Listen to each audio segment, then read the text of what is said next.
Hi, this is John Grant in Washington, D.C. with the REI Policy Institute. I wanted to start this video with a discussion of private market solutions.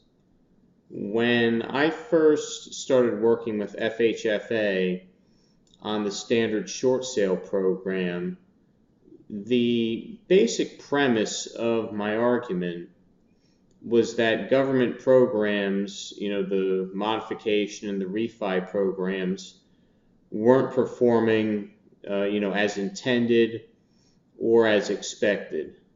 And it really was the private market that could bring about a better solution for distressed property owners. I think there's a couple reasons for that. The private market, it's more of an organic solution. It certainly does take longer, but in the final analysis, distressed property buyers are part of the housing market ecosystem. They find, new buyers that are qualified rather than government programs. Now, I'm not here to entirely run down government programs, but there's a reality to them.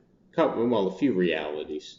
The first is that they're inherently unnatural. There's something new coming into the market that's not normally part of the market. And while I think that they are well intended, the problem is that there's always some politics behind it as well.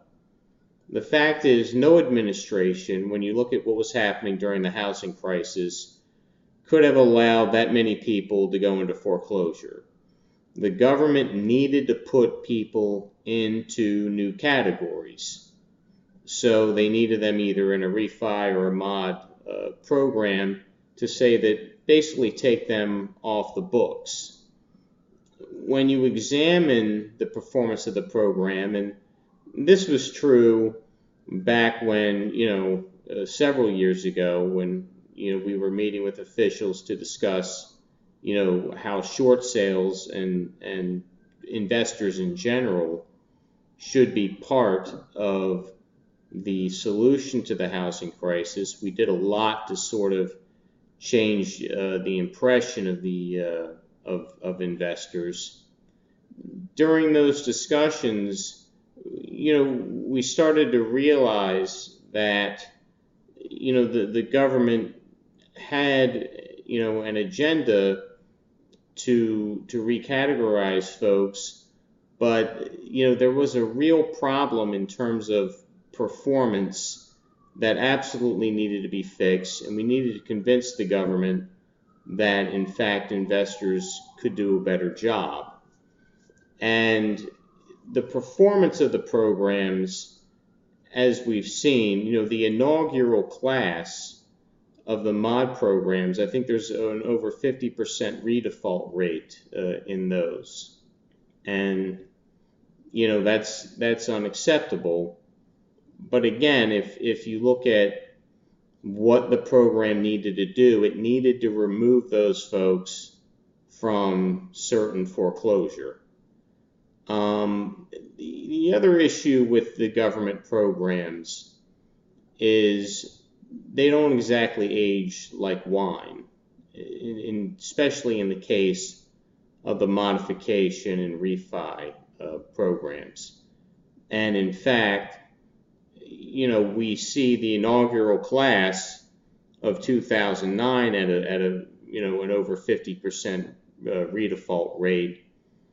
But that number's not going to get better as we extend out into the future, because I think, inherently the programs were a quick fix and an unnatural action within the housing market to get people, away from foreclosure, but it wasn't organic. And I think that's starting to catch up with folks.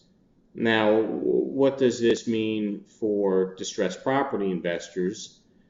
Frankly, I think it's probably good news. It's something that we've touched on a little bit but I wanted to talk about it a little more today.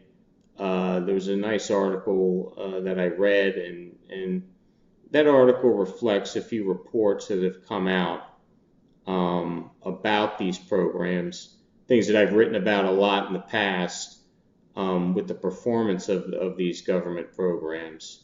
So I think the message is, when folks in the distressed property business, when they are looking for opportunities and wondering, hey, will there be opportunities?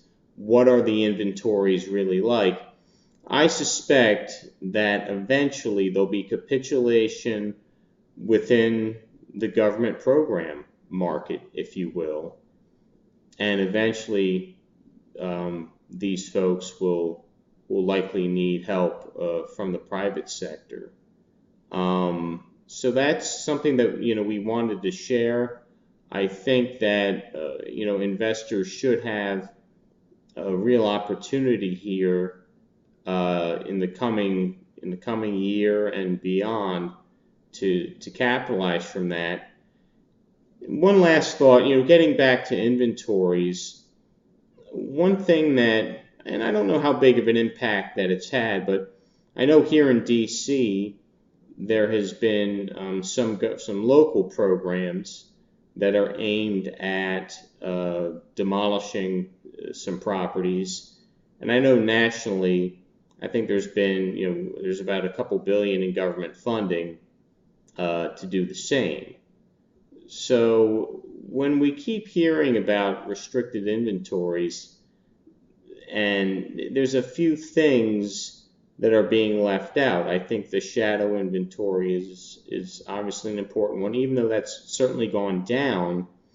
You wonder, how are the folks in the modification and refi programs that are behind being categorized? And what will their likely status be, and what is their realistic status? Combine that with, another great way to reduce inventory is to, demolish houses. So I think that, investors should be very optimistic, distressed property investors should be very optimistic that there will continue to be, I think, very good buying opportunities in the long term. In terms of how this plays into our lobbying effort, as I said at the beginning, we're not here to necessarily run down every government program, but rather simply to pose realities to lawmakers. And the fact is, private market solutions, by that I mean you, I tend to feel are a more organic and a better long-term fix. Unfortunately, politicians don't like long-term all the time. They want a quicker fix. But I think that the quick fixes put in place are starting to catch up with us a bit, which isn't to say that the programs have been entirely ineffective, and that's why I'm not going to run them down. But you'll hear a lot. I've got more data on this in the newsletter coming up in February 1st. But you'll hear, this notion of the private market as a constant theme in a lot of the lobbying efforts that they do on behalf of the industry, because ultimately that's what it comes down to. When we argue politics here on the Hill, there are many folks who associate doing something for a profit with being predatory. I find that to be nonsense. I think profit is a very good incentive.